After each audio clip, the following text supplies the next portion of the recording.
Assalamualaikum warahmatullahi wabarakatuh. Segala puji bagi Allah, Tuhan semesta alam. Puji syukur kita panjatkan atas segala nikmat, terutama nikmat iman, nikmat Islam, dan nikmat sehat, sehingga kita semua dapat berkumpul di tempat yang mulia ini.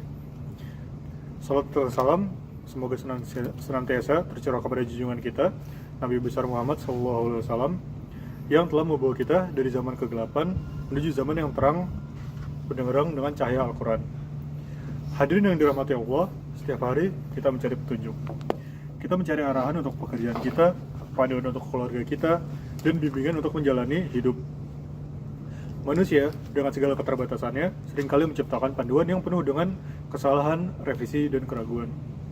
Namun, Allah Subhanahu wa Ta'ala dengan kasih sayangnya telah menurunkan kepada kita sebuah manual kehidupan, sebuah buku petunjuk yang sempurna, yang dimana buku tersebut berlaku sepanjang masa, sepanjang zaman.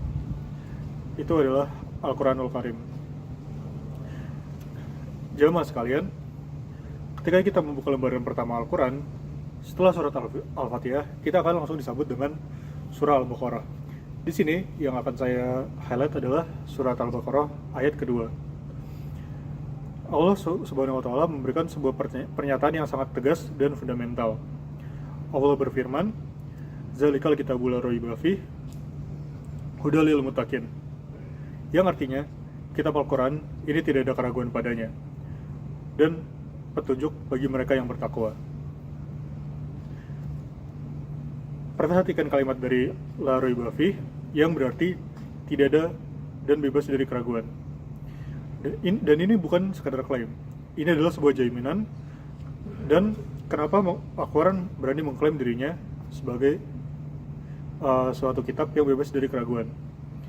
Alasan pertama, karena sumbernya adalah Allah Subhanahu wa Ta'ala sendiri. Al-Quran bukanlah karangan Nabi Muhammad SAW.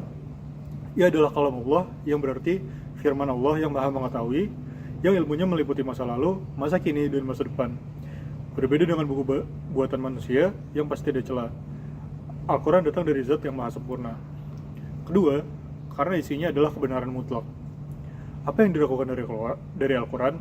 Apakah kita ragu dengan kisah-kisah umat terdahulu yang disampaikannya? Padahal sebenarnya semuanya terbukti benar.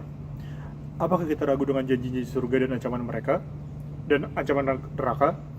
Padahal itu adalah sebuah kepastian. Apakah kita ragu dengan hukum-hukum yang ditetapkannya? Semua itu demi kemaslahatan manusia itu sendiri. Ketiga, karena Al-Quran terjaga kemurniannya. Keraguan sering muncul jika sebuah kitab sudah diubah-ubah oleh tangan manusia. Namun, Allah Subhanahu wa Ta'ala telah memberikan garansi langsung di dalam Al-Quran di surat Al-Hijr ayat 9. Allah berfirman, "Inna nahnu nazalna zikra wa inna lahu lahafizun." Yang berarti, sesungguhnya kamilah yang menurunkan Al-Quran dan sesungguhnya kami benar-benar memeliharanya. Inilah satu-satunya kitab suci di dunia yang dijamin penjagaannya oleh Allah sendiri.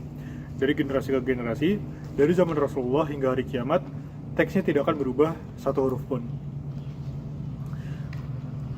Hadirin yang dimuliakan Allah, setelah Allah menyatakan tidak ada keraguan, ayat Al-Baqarah tadi dilanjutkan dengan hudalil muttaqin, yang berarti petunjuk bagi orang-orang yang bertakwa.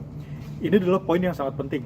Al-Quran adalah petunjuk, tapi petunjuk ini hanya akan aktif dan bermanfaat bagi mereka yang memiliki kunci, yaitu takwa. Orang yang sombong, orang yang hatinya tertutup, atau orang yang membacanya hanya untuk mencari-cari kesalahan, mereka tidak akan mendapatkan petunjuk, mereka justru akan semakin menjauh dari arti-arti Al-Quran tersebut.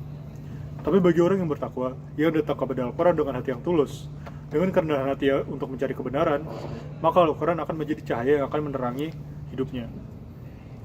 Keyakinan tanpa ragu ini yang dipegang teguh oleh Rasulullah SAW dan para sahabat. Rasulullah SAW bahkan menjamin bahwa selama kita berpegang kepada Al-Quran, kita tidak akan pernah tersesat.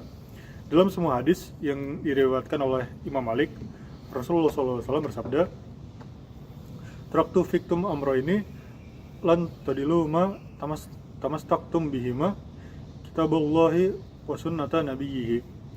Telah aku tinggalkan untuk kalian dua perkara, kalian tidak akan tersesat selama berpegang teguh kepada keduanya, yaitu kitabullah, yaitu yang berarti Al-Quran, dan sunnah nabinya, yaitu sunnah Nabi Muhammad. Jaminan dari Allah sudah ada, jaminan dari Rasulullah pun sudah ada. Lantas, apalagi yang kita tunggu? Jamaah sekalian, marilah kita kembali kepada Al-Quran. Jangan biarkan Al-Quran hanya menjadi pajangan di rak buku kita, atau hanya kita baca saat Ramadan saja. Yakinlah, saya yakin-yakin ya, bahwa Al-Quran adalah lahir bafi, tidak ada keraguan padanya. Ia adalah solusi untuk setiap masalah kita, obat untuk setiap penyakit hati kita, dan petunjuk pasti untuk meraih kebahagiaan dunia dan akhirat. Mari kita baca, kita pahami, dan yang terpenting, kita amalkan isinya dalam kehidupan sehari-hari, agar kita tergolong sebagai al-muttaqin yang mendapatkan petunjuknya. Semoga Allah Subhanahu wa Ta'ala senantiasa membimbing hati kita untuk selalu cinta kepada Al-Quran. Wabillahi taufiq wal hidayah. Wassalamualaikum warahmatullahi wabarakatuh. Saya Syed Ketala Rashid dari kelas SMA 703. Terima kasih sudah mendengarkan.